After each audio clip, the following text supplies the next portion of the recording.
नमस्कार। India speaks daily में आपका स्वागत है। करवा चौथ हिंदू समाज का सबसे खास त्योहार माना जाता है। करवा चौथ का व्रत सुहागिन महिलाओं के लिए बेहद खास माना जाता है। इस दिन शादीशुदा महिलाएं अपने पति की लंबी उम्र के लिए व्रत रखती हैं। इस साल करवा चौथ 13 अक्टूबर गुरुवार को मनाया जाएगा। करवा चौथ हर साल कार्तिक मास की कृष्ण पक्ष की चतुर्थी को मनाया जाता है। महिलाएं करवा चौथ पर व्रत रखती हैं, पूजा करती हैं और कथा सुनने का विधान भी है। तो आइए जानते हैं कि करवा चौथ की कुछ खास कथाएं। एक समय की बात है, एक साहूकार के 7 बेटे थे। उनकी एक बहन थी। बहन का नाम वीरवती था। सातों भाई अपनी बहन से बहुत प्यार करते थे, यहाँ तक कि वे पहले उसे खाना खिलाते और बाद में स्वयं खाते थे।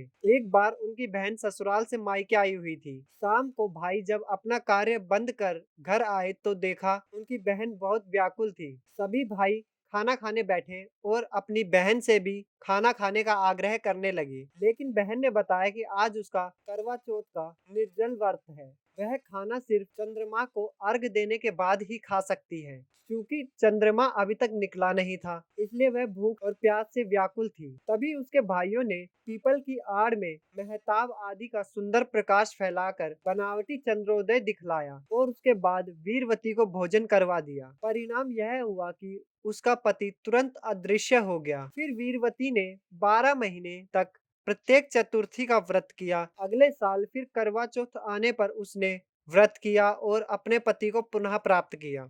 दूसरी कथा। करवा चौथ के व्रत का उल्लेख महाभारत से भी मिलता है। पांडवों पर लगातार मुसीबतों को दूर करने के लिए द्रौपदी ने भगवान श्री कृष्ण से मदद मांगी। तभी कृष्ण ने उन्हें करवा चौथ के व्रत के बारे में बताया, जिसे देवी पार्वती ने भगवान शिव की बताई विधियों के अनुसार रखा था। कहा जाता है कि द्रौपदी के इस व्रत को रखने के बाद सिर्फ पांडवों की तकलीफें ही दूर नहीं हुई, बल्कि उनकी शक्ति में भी कई गुना बढ़ोतरी हुई। तीसरी कथा। करवा चौथ के व्रत को सत्यवान और सावित्री की कथा से भी जोड़ा जाता है। इस कथा के अनुसार जब यमराज सत्यवान की आत्मा लेने आए तो सावित्री ने खाना पीना सब त्याग दिया। उसकी जिद के आगे यमराज को झुकना पड़ा और उन्होंने सत्यवान के प्राण लौटा दिए। कथा नंबर 4। एक समय की बात है कि एक करवा नाम की पतिव्रता स्त्री अपने पति के साथ नदी किनारे के गांव में रहती थी। एक दिन उसका पति नदी में स्नान करने गया। स्नान करते समय वहां एक मगर ने उसका पैर पकड़ लिया।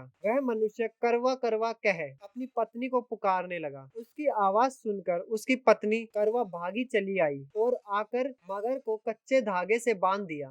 मगर को बांधकर वो यमराज के यहाँ पहुंची और यमराज से कहने लगी, हे भगवान, मगर ने मेरे पति का पैर पकड़ लिया है, उस मगर को नरक में ले जाओ। यमराज बोले, अभी मगर की आयु शेष है, अतः मैं उसे नहीं मार सकता। इस पर करवा बोली, अगर आप ऐसा नहीं करोगे तो मैं आपको श्राप देकर नष्ट कर दूंगी। सुनकर यमराज डर गए और उस पतिव्रता करवा के साथ आकर मगर को यमपुरी भेज दिया। करवा के पति को दीर्घायु दी। हे करवा माता, जैसे तुमने अपने पति की रक्षा की, वैसे सबके पतियों की रक्षा करना। अभी तक के लिए इतना ही। धन्यवाद।